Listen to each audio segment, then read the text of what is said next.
2025-26ನೇ ಸಾಲಿನ ಮುಂಗಾರು ಹಂಗಾಮಿನ ಸಸ್ಯ ಸಂರಕ್ಷಣಾ ಜಾಗೃತಿ ಅಭಿಯಾನದ ಅಂಗವಾಗಿ ಕಿತ್ತೂರು ಹಾಗೂ ಬೈಲಹೊಂಗಲ ತಾಲೂಕಿನ ವಿವಿಧ ಗ್ರಾಮಗಳ ಸೋಯಾಬೀನ್ ಬೆಳೆದ ಕ್ಷೇತ್ರಗಳಿಗೆ ಸಹಾಯಕ ಕೃಷಿ ನಿರ್ದೇಶಕ ಹಾಗೂ ವಿಷಯ ತಜ್ಞರಾದ ಸಿಐ ಹೂಗಾರ್ ಹಾಗೂ ರೈತ ಸಂಪರ್ಕ ಕೇಂದ್ರ ಕಿತ್ತೂರು ಕೃಷಿ ಅಧಿಕಾರಿ ಮಂಜುನಾಥ್ ಕೆಂಚರಾಹುತ್ ಅವರು ಭೇಟಿ ನೀಡಿ ಬೆಳೆ ಪರಿಸ್ಥಿತಿ ಮತ್ತು ಕೀಟ ರೋಗ ಬಾಧೆಗಳ ಕುರಿತು ಪರಿಶೀಲನೆ ನಡೆಸಿದರು.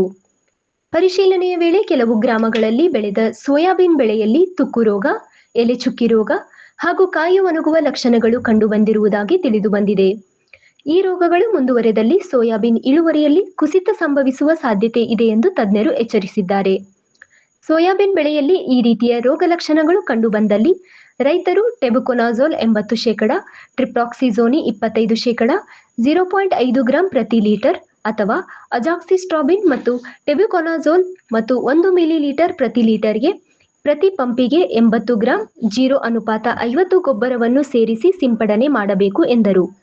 ಸೋಯಾಬೀನ್ ರೈತರು ರೋಗ ಬಾಧೆಗಳಿಂದ ಬೆಳೆಯನ್ನು ರಕ್ಷಿಸಲು ತಕ್ಷಣವೇ ಈ ಕ್ರಮಗಳನ್ನು ಕೈಗೊಳ್ಳುವಂತೆ ಸಹಾಯಕ ಕೃಷಿ ನಿರ್ದೇಶಕ ಬಿಎಲ್ ದಳವಾಯಿ ಪ್ರಕಟಣೆಯಲ್ಲಿ ತಿಳಿಸಿದ್ದಾರೆ.